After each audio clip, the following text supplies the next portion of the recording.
এখন বুঝলেন কথা বেজ মানে একটু বেশি হয়ে গেছে, যে কাঁপতে আছে, যে একটু বেশ আর একটু কমান। ওই যে ওই বক্সটা হইলো একটু ফাটা ফাটা বক্স, যাত্রাপালার বক্স আর কি। তো কোন কথা কইছিলাম ভুলে গেছি। ওই অপসংস্কৃতি বনাম সুস্থ সংস্কৃতি, ঠিক না? তাহলে আমাদের ইসলামে আনন্দ বিনোদন যদি থাকে, আমরা যদি আল্লাহ আল্লাহ রসুলের গুণগান গাইয়াও আনন্দ পাই, তাহলে আমার কি অশ্লীল গান শোনার দরকার আছে? কোনো দরকার নাই। শুধু শুধু নিজের গুণের পাল্লা ভারী করা, ঠিক না? তাহলে অশ্লীলতা মুক্ত সমাজ গড়তে হলে আমাদের এই সুস্থ সাংস্কৃতিক অনুষ্ঠানের আয়োজন বেশি বেশি করতে হবে, ঠিক না? আমাদের অনুষ্ঠানে যেহেতু শিল্পীরা আল্লাহ আল্লাহ রসুলের গুণগান গাইছে, আমরা আশাবাদী আমাদের অনুষ্ঠানে আল্লাহর রহমত নাজিল হয়, ঠিক কিনা বলেন? আর যে সমস্ত অনুষ্ঠানে অশ্লীল গান বাজনা, হারমোনিয়াম, ঢোল তবলা বাজানো হয়, এখানে কি আল্লাহর রহমত নাজিল হয় না গজব নাজিল হয়?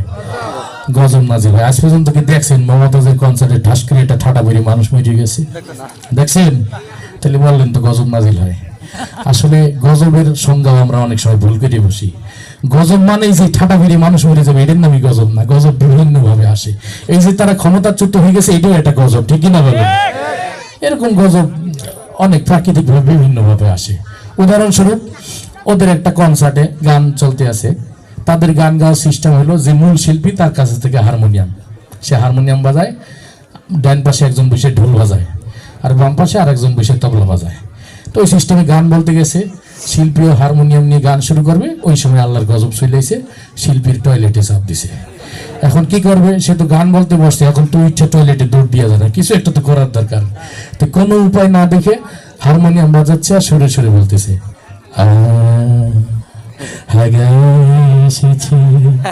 এখন ডান পাশে যে ঢোলালা বসা, সে চিন্তা করলো আমার তো একটু সান্ত্বনা দেওয়া দরকার।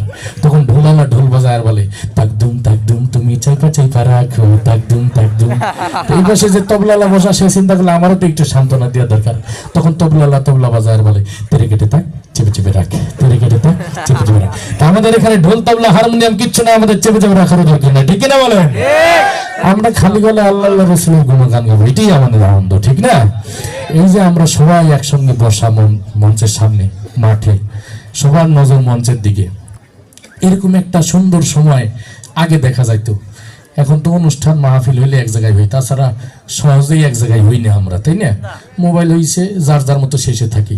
আগে 5 জন বন্ধু এক জায়গায় বসলে ঘন্টার পর ঘন্টা আড্ডা দিতাম, মনের যত কথা খুলে বলতাম। আর এখন 5 জন বন্ধু এক জায়গায় বসলে 2 মিনিট কথা বলার পর আবার যার যার মোবাইল নিয়ে শেষে ব্যস্ত হয়ে যায়, তাই না? তা আগের সেই সোনালী সময়গুলো আমরা দিন দিন হারাই ফেলতে আসি, যত ডিজিটাল আসতে আছে। তো 90 দশকে আমাদের যাদের জন্ম, যখন এই টেলিভিশন, এই স্যাটেলাইট, ইন্টারনেট কিছু ছিল না, টাচফোন ছিল না, তখন আমাদের একটা আনন্দ ছিল যে শুক্রবার আসলে যে বাড়িতে টেলিভিশন আছে আমরা সবাই মিলে এক জায়গায় হয়ে যেতাম, এরকম, তাই না?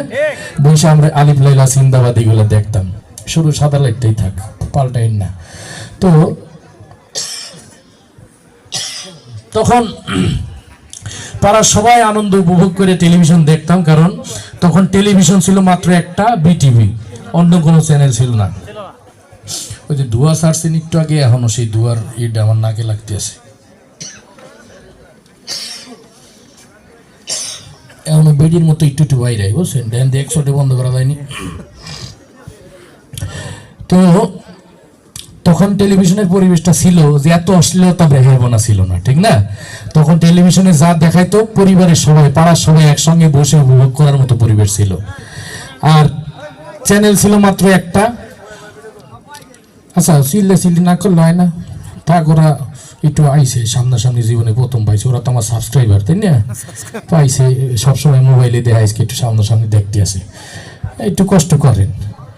আমরা 3 লক্ষ রোহিঙ্গার জায়গা দিচ্ছি না বাংলাদেশে, তো আশপাশে কিছু রোহিঙ্গা খারাই থাকলে বিরক্ত হইন না, ঠিক আছে? তো যে কথা বলছিলাম, যে ওই সময় টেলিভিশনে এত অশ্লীলতা ব্যবহারপনা ছিল না, পরিবারের সবাই একসঙ্গে অনুষ্ঠান উপভোগ করা যেত, তাই না?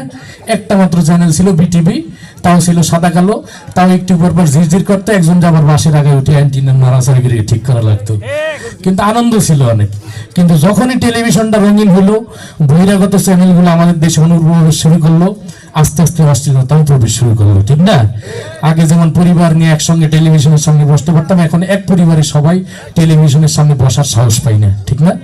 এরকম একটা পরিবেশ হয়ে গেছে। আর আমাদের সময়ের যে সোনালী সময়ের যে বিটিভি, সেই বিটিভি আর বিটিভি নাই। আলিফ লাইলা সিন্দাবাদ মেলা কিছু দেখতাম, সেই বিটিভি এখন হয়ে গেছে বাতা বিটিভি। অর্থাৎ বাংলাদেশে কি হইলো না হইলো এটা নিয়ে বিটিভির কোনো নিউজ নাই। বাংলাদেশ কি পানির তলে তলায় গেল, নাকি আগুনে পুড়ে গেল, নাকি দ্রব্যমূল্য বাড়তে বাড়তে আসমানে উঠে গেল, এটা নিয়ে বিটিভির কোনো নিউজ নাই। বিটিভির ঘুরে ফিরে একটাই নিউজ, যে দিনাজপুরে একজন যুবক বাতাবি লেবুর বাম্পার ফলন করে স্বাবলম্বী হয়ে গেছে, এই হলো বিটিভির নিউজ। তো বিটিভি এখন কেউ দেখে না, আর রুচিশীল মানুষরা অন্যান্য চ্যানেল দেখে না। কারণ কোন চ্যানেলে কি হয়, কখন হুট করে পরিবারের সামনে কি দৃশ্য চলে আসে, আতঙ্কে থাকতে হয়, ঠিক না? আবার এই যে যাও হয় সামাজিক অনুষ্ঠান, কোনোটার মধ্যে কোনো শিক্ষা নাই। এই যে টকশোগুলা হয় আমাদের দেশের চ্যানেলগুলায়, কোনো টকশোতে আজ পর্যন্ত কোনো ফাইসালা হয়েছে দেখছেন? রাজনৈতিক দলের দুই নেতারে বসায় দেয় যে আপনারা ঝগড়া করেন। এই ঘন্টাখানিক ঝগড়া করার পর যখন দুই নেতা উত্তেজিত হয়ে যায়, তখন উপস্থাপক বলে যে আজকের মতো অনুষ্ঠান এখানে শেষ হলো, বাকিটা দেখবেন আগামী পর্বে। অর্থাৎ টকশোতে কোনো ফাইসালা হয় না। রান্না বান্না যে দেখায়, রুচিসম্মত কিছু রান্না শিখেলে তাও একটু লাভ হয়, কিন্তু ওই যে কেকা ফেরদৌসের আমি এক মাতারি আছি না, কি দিয়ে যে কি রান্ধে, মুরগির পিছন দিয়ে লুডুস ভরিয়ে দেয়, দেখলেই বমি আসে। তো এরকম আর কি, খেলাধুলা হাবি জাবি রান্না বান্না। একজন রুচিশীল মানুষ অনেক দিন পর রিমোট নিয়ে বসছে টেলিভিশনের সামনে, দেখি কি হয়। এখন দেখে যে কোনো চ্যানেলের অনুষ্ঠান তার ভাল লাগে না, এই কোনোটাই খেলাধুলা, কোনোটাই রান্না বান্না, কোনোটাই সিনেমা, কোনোটাই হাবি জাবি, সে 2-3 সেকেন্ড দেখে আর চ্যানেল পরিবর্তন করে। তা আপনাদের সামনে আমি এখন যেটা পরিবেশন করব সেটা হলো, এই যে 2-3 সেকেন্ড পর পর যে চ্যানেল পরিবর্তন করে, কাকতালীয় ভাবে এক চ্যানেলের আওয়াজ আরেক চ্যানেলের সঙ্গে মিলে গেলে কেমন শোনাবে। সবাই একটু মনোযোগ দিয়ে শুনবেন, কারণ কথা হুট করে এক জায়গা থেকে আরেক জায়গায় চলে যাবে, বুঝবেন যে চ্যানেল পাল্টানো হয়েছে, ঠিক আছে? তো টেলিভিশন অন করবো। টেলিভিশন অন করার পর শুরু হলো সকাল 7:30 শুধুমাত্র দৈনিক গেরাকল পত্রিকার বরাত দিয়ে অনুষ্ঠানের প্রধান অতিথি তার বক্তব্যে আরো বলেন, ও মালে আর বলবেন না পা, আপনার দুলাভাই সেই সকালে ঘুম থেকে উঠেই শুরু করে, আর তার বলা শেষই হয় না। বাবা কেন আশরাফুল সজরে হাত ঘুরিয়ে মেরেছেন এবং 4 রান।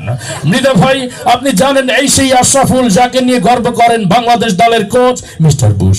মিস্টার বুশ আফগান প্রশ্নে আরো বলেন, আফগানিস্তান থেকে সৈন্য প্রত্যাহার করার সময় এখনো হয়নি, প্রয়োজনে আরো বিপুল সংখ্যক পরিমাণ সৈন্য গরম তেলের মধ্যে ঢেলে ইচ্ছে মতো নাড়তে থাকুন।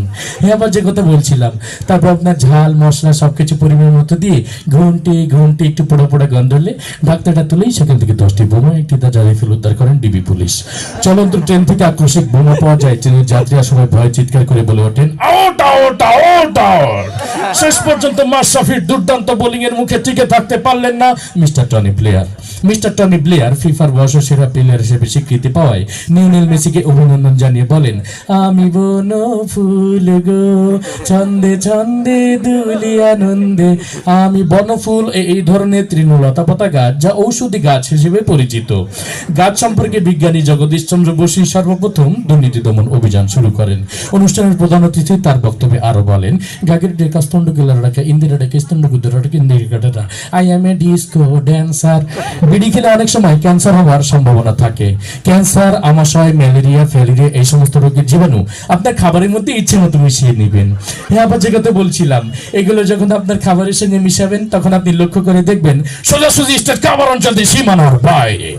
এরই মধ্য দিয়ে বাংলাদেশ দলের সংগ্রহ দাঁড়ালো 2 উইকেটে 210 কোটি টাকা, যা গতকালে শেয়ার বাজার থেকে 110 কোটি টাকা ও 50,000 বাড়ি ঘর, ফসলের ক্ষেত ও অসংখ্য প্রাণীর জীবন্ত মৃত্যু হয়েছে। সর্বনাশায়ী সিডরের চারিদিকে কান পাতলে শুধুই শোনা যায়, কোথায় পালাবি সুন্দরী, এখন তো তুই আমার হাতের মুঠোই। আজকের অনুষ্ঠানের প্রধান অতিথি এই কথা বলেন। সৌদি আরবের এক অজ্ঞাতনামা ব্যক্তি, যার নাম ধারণা করা হয় সাকিব আল হাসান, এরই মধ্যে দিয়ে তার 10ম অর্ধশত রান পুরা করলেন। মৃদা ভাই, আপনি জানেন একদিনের আন্তর্জাতিক সংস্থা তেল নিয়ে তেলস্মাতি না করার জন্য অনুরোধ জানিয়েছেন মন্ত্রী পরিষদ। মন্ত্রী আরো বলেন, তেল, ডাল, আটা, ময়দা, সুজি সহ সকল ভোজ্য পণ্যের দাম কমানো হবে আগামী 32 সাল নাগাদ। এতক্ষণ আমাদের সঙ্গে থাকার জন্য ধন্যবাদ। চলছিলেন আবহাওয়া বার্তা, এবার খেলার খবর। ব্যাস, রান্না হয়ে গেল, এবারে খাবারটি আপনি পরিবেশন করুন। আজকের আজকের এই অনুষ্ঠানে আগত নারী পুরুষ আন্ডা বাচ্চা ডিম ভাইব্রেশন যারা এসেছে সবাইকে আপনারা এই খাবারটি দিবেন। আপনারা এই খাবারটি খেয়ে সবাই বলতে বাধ্য হবে ইন্না লিল্লাহি ওয়া ইন্না ইলাইহি রাজিউন। মৃত্যুকালে তার বয়স হয়েছিল 5 ফুট 6 ইঞ্চি। মুখে ছিল গোজা গোজা দাড়ি এবং 2 থেকে 3 দিনের রিমান্ডে নিয়েছেন ডিবি পুলিশ। পুলিশ এই হত্যাযজ্ঞ সম্পর্কে কিছু না বলে শুধু এতটুকুই বলেছেন, এতক্ষণ আমাদের সঙ্গে থাকার জন্য ধন্যবাদ। শুরু করছে আপনাদের সবার প্রিয় অনুষ্ঠান। আল্লাহ হাফেজ।